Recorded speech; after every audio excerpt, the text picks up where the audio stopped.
இதே மாதிரி தான் நம்மளோட இந்தியன் கரன்சி வந்து மொத்தமா சேஞ்ச் ஆக போகுது. முக்கியமா 10 ரூபா 20 நோட்டு மட்டும் தான் சேஞ்ச் ஆக போகுதுன்னு சொல்லி இப்போ ஆர்பிஐ வந்து உத்தரவிட்டாங்க. அது கிட்டத்தட்ட 2-3 வருஷத்துக்கு முன்னாடி வந்து ஆர்பிஐ என்ன பண்றாங்கன்னா பணத்தை வந்து அச்சிட்டு வெளியிடுறாங்க. 5000 கோடி வந்து இன்வெஸ்ட்மெண்ட் பண்ணி இதெல்லாம் மொத்தமா பண்றாங்க. அதை பாதுகாக்கிறதுக்கும் அச்சடிக்கிறதுக்கும் மொத்தமா இன்வெஸ்ட்மெண்ட் பண்ணி இதை மொத்தமா வெளியிடுறாங்க. பணத்தை ஈஸியா கிழிஞ்சிடும் நம்ம இந்தியன் ரூபி. அது மட்டும் இல்லாம ஈஸியா கசக்கிடலாம். இதெல்லாம் வந்து டாமினேட் பண்றதுக்காண்டி தான் புதுசா ஒரு கரன்சி வந்து வெளியிட போறாங்க. அதுக்கு தான் வந்து பாலிமர் நோட்ஸ்ல பிளாஸ்டிக்ல வெளியிட போறாங்க. இதையே வந்து திடீர்னு இப்ப வெளியிடுறாங்க, முதல்ல வெளியிட்டு இருக்கலாம்ல அப்படின்னு சொல்லி உங்களுக்கு கன்ஃபியூஷன் ஆயிடுச்சுன்னா அப்ப இந்த வீடியோ வந்து ஃபுல்லா பாருங்க. பிளாஸ்டிக் நோட் இருந்தது நம்ம வெயிலுக்கு வந்து ரொம்ப மெழுகி போயிடும், அதாவது மெல்ட் ஆயிரும் சொல்லி தான் இப்போ வந்து லான்ச் பண்ண வைக்கிறாங்க.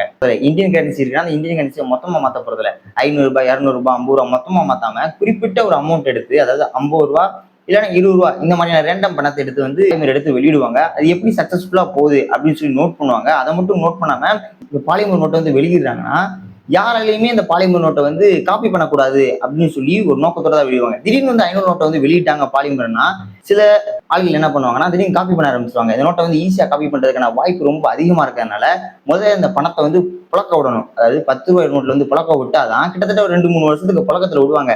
ஏன்னா எப்படிதான் இது வந்து செயல்படுது சொல்லி டெஸ்டிங்ல விடுவாங்க. அப்படி செக்கிங்ல விடும்போது சில பேர் இதை காப்பி பண்ண முடியுதா, இது நல்லா ஒர்க் அவுட் ஆகுதா, இல்ல மெல்ட் ஆகுதா, எப்படிதான் வந்து இந்தியாவில வந்து எப்படி ஸ்ப்ரெட் ஆகுதுன்னு சொல்லி பார்த்துட்டு அதுக்கப்புறம் தான் 500 நோட்டை லான்ச் பண்ணுவாங்க.